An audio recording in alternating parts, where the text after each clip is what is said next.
Blog Talk Radio. Welcome to Gems of Wisdom, a soul sanctuary and community to inspire hearts, minds, and lives through art, charity, and conversations that deepen our connection. Our show features the stories of women in the arts who nurture creative and abundant living for all religions, communities, and forms of spirituality. Welcome to our show.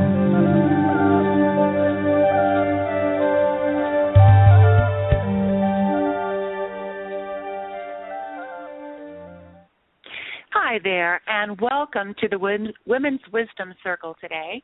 Our theme is letting go, and we're going to have a great time. I'm your host, Teresa Marone, and I wanted to let you know that the Women's Wisdom Circle is a soul sanctuary that invites women to be who they are without needing to change or fix themselves or even fix anyone else in the circle. We gather to listen and to communicate, we reflect creatively, and we are authentically sharing our soul from a very deep level for the education of ourselves and others. We begin our wisdom circle with a wisdom quote, and then we just kind of go where the spirit leads. The circle is a place to honor what we cherish and love about ourselves, along with what we feel might be our brokenness or our desire for deep, long, sustaining change. And our gathering each time feels very new and also very ancient. I think you might kind of get what I'm talking about when I introduced my guest today. But my first guest, the Reverend Bridget Washak, she likes to say that the wisdom of the circle is in the circle itself, because in the circle we are all equal. So let me introduce right now our facilitator today, Reverend Bridget Washak. How are you today, honey? I am well, and I guess it's not too late in the month to say Happy New Year.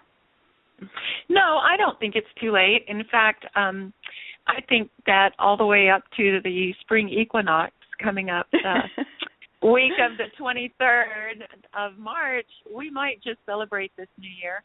You and I have spent the last 6 months going through lots of transitions, and we have some more to come. You had a birth, having, maybe the opposite of that going on. So, yeah. And that's what the circle of life is all about, isn't it? It's celebrating where you're at on the wheel. It is. It's about your journey and the wisdom that you gather into yourself as you are on that journey.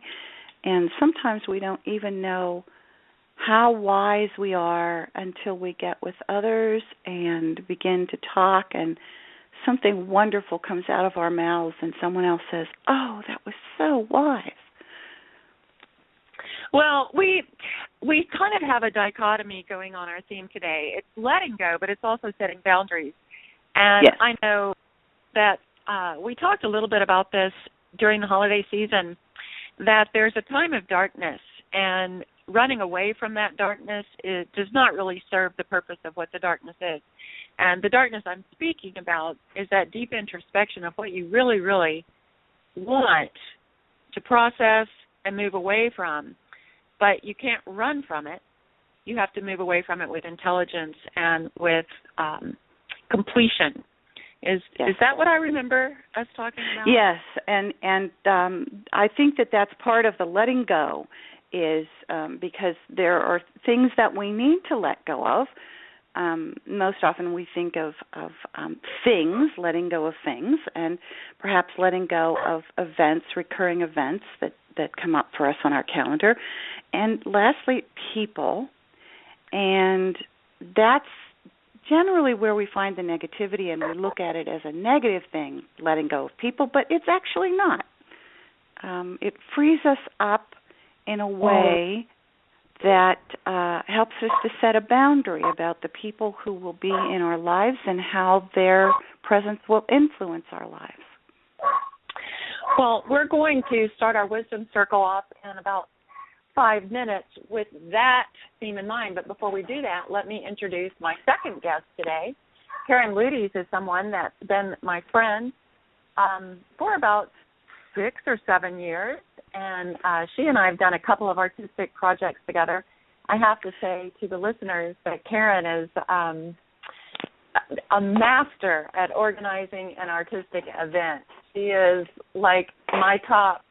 I can't say enough good things about her, but she's also a nurse, a wife, a mom, a grandmom, and a very wise woman. Help me in welcoming today Karen Ludes. Thank you, Teresa. Did you a pleasure to be on with you. Well, I'm so glad you're here, and you know, you and I have the kind of relationship that we can not talk for 2 years, and then we just pick it right back up. And that's it. That's the way it is. That's the way it just has to be. And if I needed, you know, an antique crystal chandelier trinket, or if I needed a punch bowl that was created in 1862, not 1863, you would be the one that I would call. You'd be like, yeah, okay, I'll get back to you, and 5 minutes later I would have it. I'd try and track it down. You would, like, track that thing down. But the reason I call you a wise woman, you know, I really love that term. I don't think that it's weird or odd. I think that it's an honor. And the reason that I call you a wise woman, and the reason I wanted you on the show today, is because you have been through so many stages of life that many, many people would call a very difficult time of life, or even a difficult relationship, or, you know, highly stressful would be what people say today. And you make it look easy. So I want you to be thinking about how you can share some of your, you know, your go-to wisdom for when times look kind of tough. You know what I'm saying? Yes. And you know, it's you just have to meet each challenge and try and do it in a positive way, because I think a positive outlook will help you succeed more than feeling down and depressed about everything. So. Oh, that's hard to do, Karen. It is, but you know, we've been through a situation with my husband with leukemia, and both of us just had the feeling that as long as we stayed positive with it and tried to look for the things that would work and not start looking at all the bad that could happen, that we'd probably come out okay, and we did. Well, you just said a mouthful right there. Because that, you know, I mean, what could be more difficult than that? And you're right. You know, I put a picture up. I don't know if you noticed on the Blog Talk site. I put the picture up of you and Bill when you were doing the video. You know, Karen was a star on one of my videos. She and her husband. You were amazing. And it was a nationally released. It sold, I think it sold like 50,000 titles. It might have sold more. You know, I tend to downplay it, but it was released nationally 2 years ago. And the picture there is of the reason I love that picture is when you see Karen's face looking at her husband, Bill, and you see Bill's face looking at his wife, Karen, you see complete joy, love, respect, and humor all in one meeting of the eyes. You know, it's like, I know what you were thinking. You're like, I cannot believe she's filming him asking me to dance. I cannot believe that we are, like, letting her film us. And he's got his hand out saying, may I have this dance? And Karen's like, okay, yes, you may. But it is adorable. So, okay, I'm having so much fun. Bridget, am I off track? A little. But you know what? We can get right back on, because part of what Karen shared, I think, is about letting go. She talked about not to remaining positive and not letting those negative emotions crowd in. And so that's letting go of negativity, letting go of negative emotions, which is really very important for growth and for moving on. And I think that she was able to do that.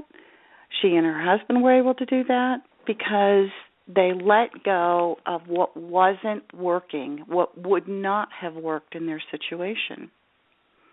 And I think sometimes that's one of the hardest things for us to do. I do too.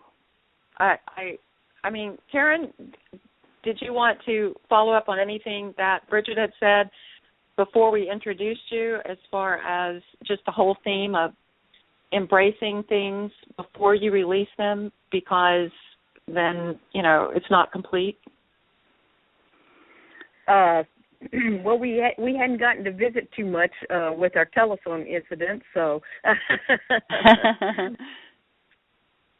Yes, I know what you mean.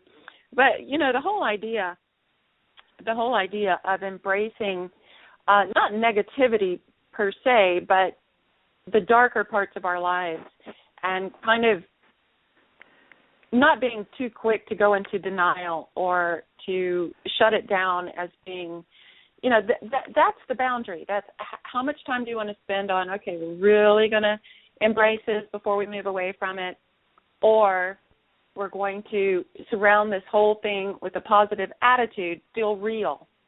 Those are the places that I think we all struggle with. I think, too, that we have to know what it is we're going to turn away from in order to turn away from it. So we have to really look at it. And as we turn away from it and release it, we bless it and say, go on your way, and go where you need to go, dissipate into the ether. Your place is no longer here with me, but it might be someplace out in the ether. So we release slowly. We reduce the time that we think negatively. We reduce time with people who bring us down and bring their drama and their negativity into our lives, and we bless it as we let it go. Well, I like that.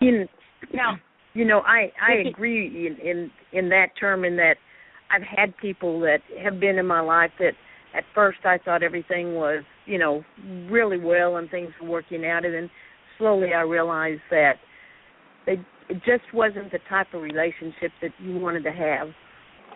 And it's a hard decision to make, to let it go. But once you do and you let it go and you free yourself of that, you feel better, and I know they feel better too.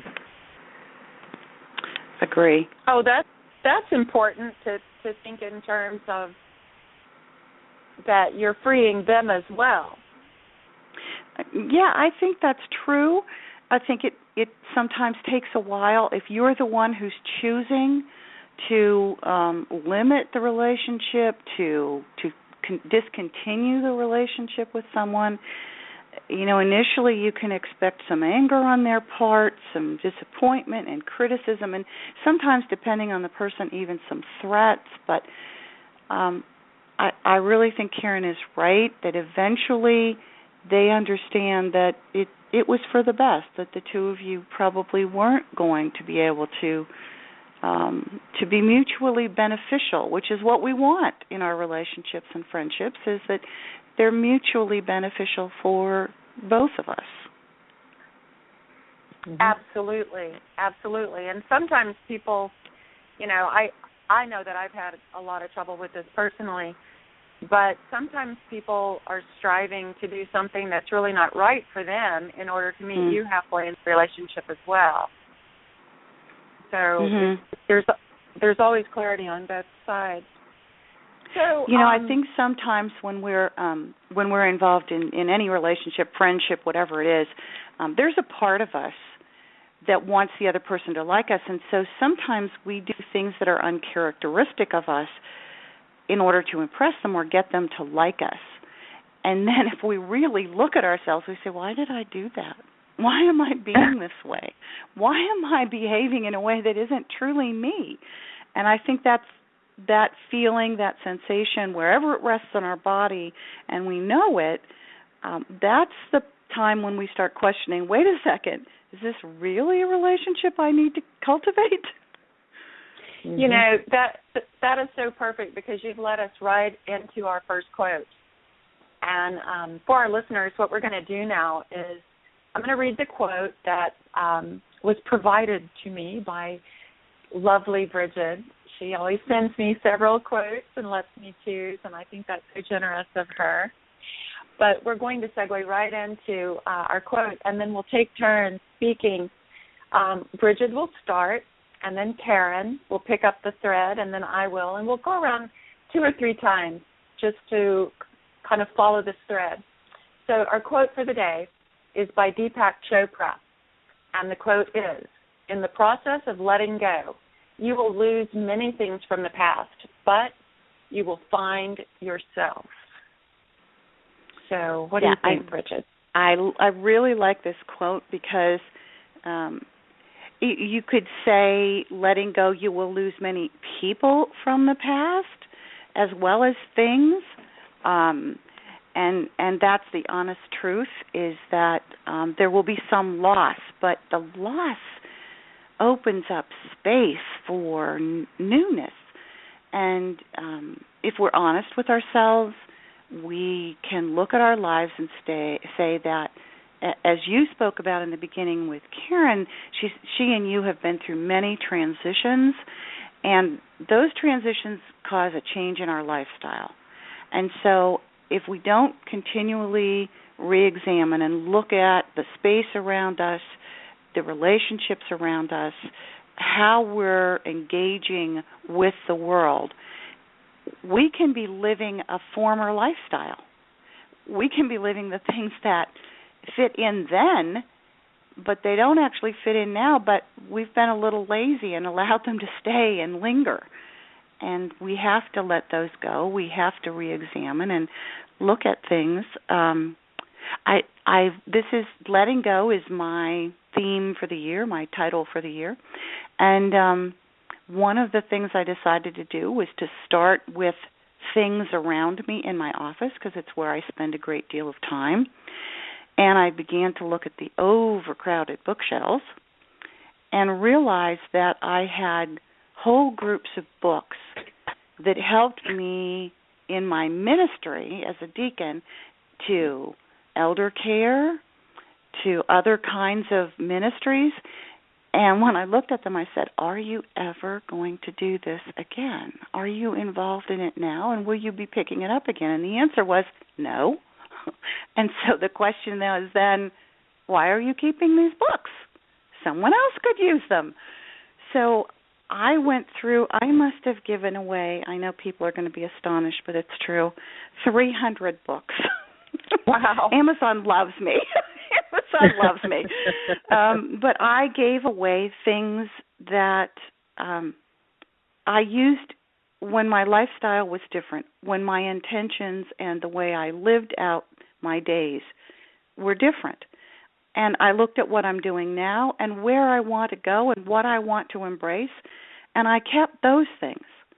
I kept what is going to feed me now, not what I used to do that actually was holding me back, because every time I looked at them, I felt a little guilty for not using them or guilty for having given up that ministry and moving on, which is not really appropriate. I have a ministry to do, and God calls us all to different things at different times in our lives, and I realized that and said, oh, I'm done with that now. I can let it go.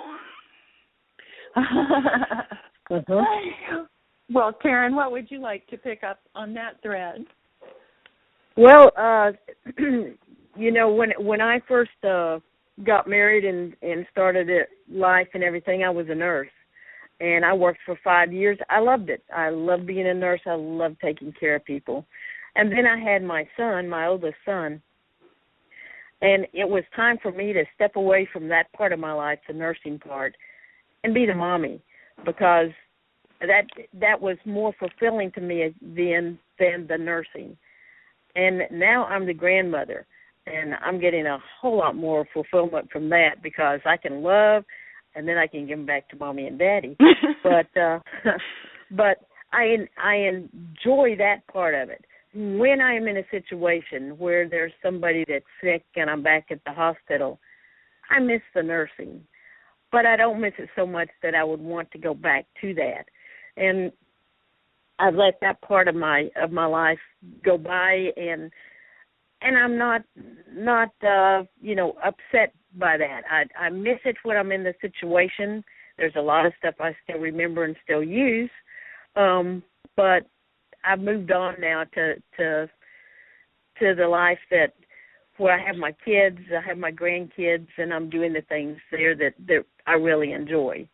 On the collecting part, where I keep things, yes, I still have all my kids' toys, a lot of them. But now I'm bringing them out, and my grandkids think they're wonderful. It's like finding all these old-fashioned stuff they can use and play with, and you use your imagination. You don't have to use the electronics to play. So that part I still have, and some point in time I guess I'll have to get rid of it, but right now we're still using it. Well, I think that's a really wonderful way of remembering some of the times of your life, being a new bride, being a new mother, and now being a grandmother. I mean, that's what we're all doing, is all on that wheel of life. But what I wanted to speak about, Bridget and I are doing this kind of thing with the Women's Wisdom Circle, where everybody chooses a title, like your personal movie or your personal story, for the year of 2016. And as she said, her title is Letting Go. And I'm still working on my title, but it's going to be about nurturing, and it's going to be about nurturing yourself so that you can be fully present in nurturing others. And I've had 2 or 3 amazingly strong changes, things that normally you work into over several years, and it's just like, one day it's black and the next day it's white. Of 2016. So remembering to self-care and not get into shock or fear or guilt, these emotions that just kind of grip you. And I'm thinking that might be a habit. I'm playing around a little bit with that, with going directly into a harsh emotion as opposed to kind of taking a step back, really feeling it through and wondering if, like as Karen was saying earlier, there's a better way, there's a more positive way to handle bad news, and also there's a better way and a more nurturing way for you to steer yourself through these murky waters. And on the quote, letting go of the habit, going directly into, like in a 30-minute television show, you would go to the harsh emotion and then it would all be okay in the next 15 minutes. That's not real life. So finding yourself, I think, as Deepak Chopra so aptly puts in this quote, you let go of things from the past, like habits of reacting too strongly to news that's, not optimum. But you find a strength in yourself that is very rewarding when you're able to get through some of these life changes and inevitables that we all know about. We all wonder how we'll handle it if it happens to you. You find a strength, and that strength it's very inspiring. Mm-hmm. Sometimes the only way to find out who we are or who we're meant to be or how we're meant to live is to do what you're saying. and to let go of our reflexive response, those immediate responses that we have, behaviors and attitudes and judgments and all of those things that we have, and rather than act reflexively, act in a way that we reflect before we act. We think about it. And then we find, as you say, courage in the moment, strength in the moment. And sometimes I don't think we know we have it until day turns from black to white, white to black. I know. It's just there, and suddenly, and I think that's the wisdom that arises from inside us, arises from our heart and soul, that wisdom comes to the fore when we need it. Yes, we hope that fountain is never going to run dry. But I would like to kind of shift gears here for a second and go into the second quote that we discussed. Mm-hmm. And ladies, we'll take about a minute or a minute and a half to discuss this before we do our close of our show today. But the quote is no. And Anne Lamott, who is a visionary, says no is a complete sentence. It's not no but or no and, or I really am feeling like I should say no, but no is good. It's good. So how do you feel about that, Karen? The word no. I understand that no is a complete sentence. I have difficulty with that. And I usually have a no, but, and I have been working on that for several years now to be able to say no and stick by that rather than to say no and then give in. I was a volunteer at my kids' schools for years, and there was a lot of things that I did that I really wasn't into, but I did it because I couldn't say no. And I thought, I'll get to this, and next time I'll say no. But I'm getting better at using the word no, and I guess after so many years, I'm finally beginning to realize that I don't have to do everything if I don't want to do everything. So I love the quote, and I'm going to use that. I think that might help us for those perpetual no unless, no but, no until. There's always an end to that sentence. But I think now we can just say no is a complete sentence.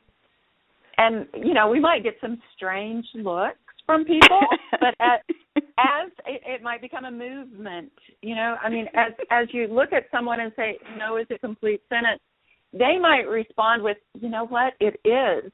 And that's right.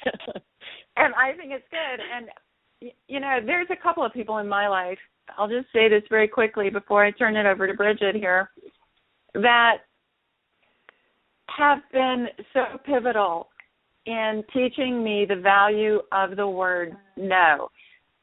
They are challenges in my life. They are not the most pleasant part of my life, all right? They're not. But if I had to celebrate the reason that these people are in my life with one thing that I've really gained from it is the ability to really see that no has to be a complete sentence. So, Bridget, what did you want to say about the word no? Well, I kind of want to tie them together because when we say no, we need to let go of the need to explain. We need to say no because if you say anything beyond no, then it's an invitation to the person you're saying no to try to persuade you or debate with you or even dismiss and deny the reasons you're giving for saying no. And so we just need to let go of anything beyond the word no. The answer was no, and the person to whom you said no has absolutely no right to hear why you arrived at that. That's your answer. And I think we can just let go of our need to always explain. I mean, we're forever explaining ourselves, and we don't need to. I think we need to let that part of life go, and the answer is no, sorry. Well, with our book or our movie, they can just wait and see the credits, and then they'll figure out why, right? They can look it up in the bibliography. The answer's in the end notes. Yeah, that would be a footnote. So I want to thank both of you for being on our Wisdom Circle today. This is so fun. I absolutely love it. Karen, did you have any parting words of wisdom for our listeners today? No, I have enjoyed it all, and I certainly am going to take that last little part that we don't need any explanation when we say no and use it a lot. But thank you. Well, it's been a pleasure to have you on today. It's great to connect, and we need to make sure we stay in touch. Karen, thanks for being a guest on Women's Wisdom Circle today. And Bridget, we have managed to get started with 2016 with a wonderful Women's Wisdom Circle. And do you want to share a little bit about what we're going to be doing in February with our circle?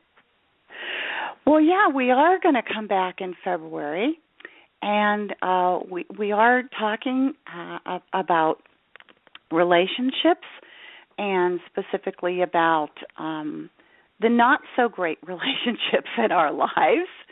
And that we may... The cause, yeah. Yes, and that we may have experienced in our younger days as children or young adults, when others had more control of our lives than we did and crossed our boundaries.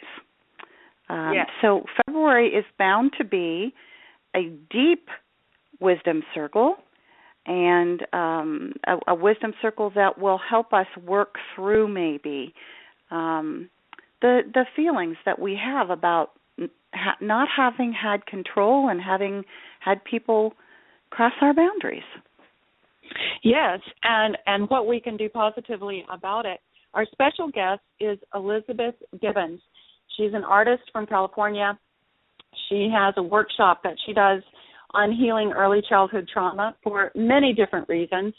But, I was saying to Bridget privately before we were on the show today that the two of us really want to approach this topic with light and love and humor and healing, not, really, too much depth, because all of us, even the happiest of childhoods have had some challenges, and all of us are affected every day in our adult relationships and our adult choices by some of the things that happen. So that's what we're going to be discussing, February Women's Wisdom Circle. So, Bridget, thank you so much for joining us today and facilitating the circle. Well, thank you so much for having me and for inviting Karen. It's always a delight to be with you. And I hope that our listeners enjoyed our laughter as well as the comments. Yes. Thank you so much, and see you next month. Join us next week for Gems of Wisdom with me, Teresa Marone, and my expert guest teaching spirituality and the arts. We bring together change makers, innovators, and creators, all heart-centered in service and committed to your personal growth.